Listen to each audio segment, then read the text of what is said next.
वाळूच्या वजनाने अंगावर शेड कोसळून झोपेत असलेले 5 कामगार जागीच ठार झाल्याची धक्कादायक घटना घडली असून जालना जिल्ह्यातील जाफराबाद तालुक्यातल्या पासोडी चांडोळ रोडवर मध्यरात्री उशिरा ही घटना घडली आहे। तर सोलापूरमध्ये माजी मंत्री आणि विद्यमान आमदार सुभाष देशमुख यांच्या विरोधात दाखल झालेल्या तक्रारीबाबत लोकायुक्तासमोर आज सुनावणी होणार आहे। पालकमंत्री पदाबाबत मुख्यमंत्री आणि उपमुख्यमंत्री निर्णय घेतील, सर्वांना तो निर्णय मान्य असेल असं वक्तव्य सुनील तटकरे यांनी केलंय।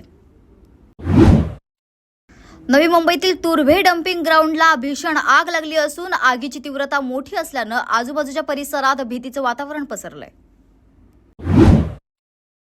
कोपरखैराणे पोलिसांनी शेआया या पोर्टल मार्फत चोरी आणि हरवलेल्या मोबाईलचा शोध घेत ते शोधून काढलेत आणि पुन्हा त्याच मालकांना परत केलेत।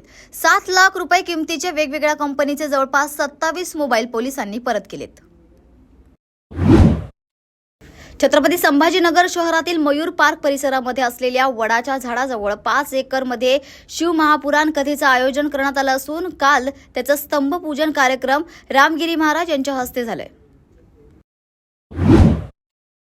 राज ठाकरे आणि उदय सामंत यांची ही सदिच्छा भेट झाली आहे, राजकीय भेट नव्हती असं स्पष्टीकरण संदीप देशपांडे यांनी दिलंय। छत्रपती संभाजीनगर शहरात शिवजयंतीच्या मिरवणुकीत एका तरुणाने थेट कुख्यात गँगस्टर लॉरेन्स बिश्नोईचं पोस्टर झळकवल्याने शहरात एकच खळबळ माजली होती। तर पोलीस उपायुक्त नितीन बगाटे यांच्या निर्देशानंतर गुरुवारी रात्री पोस्टर झळकवणाऱ्या तरुणाला क्रांती चौक पोलिसांच्या विशेष पथकाने ताब्यात घेतलंय। कुख्यात बिल्डर सलमान डोलारे याचा आणखीन एक कारनामा समोर आला असून या प्रकरणात कल्याणच्या तलाठीच्या बनावटी सही आणि बनावट शिक्का त्याने मारलाय। मी शेतकऱ्यांचा कुठलाही अवमान केलेला नाही आणि करू देखील शकत नाही, माझ्या वाक्याचा माध्यमांनी विपर्यास केलाय, उलट शेतकरी हाच राजा आहे असं माझं मत असल्याचं माणिकराव कोकाटे यांनी म्हटलंय।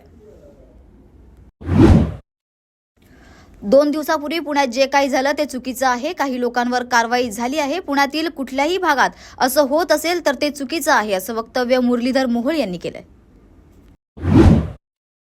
एसटी महामंडळ आधीपासूनच तोट्यात आहे, जिथे कोणतंही वाहन जात नाही तिथे एसटी जाते, म्हणूनच एसटी तोट्यात आहे असा टोला शंभूराज देसाई यांनी लगावलाय।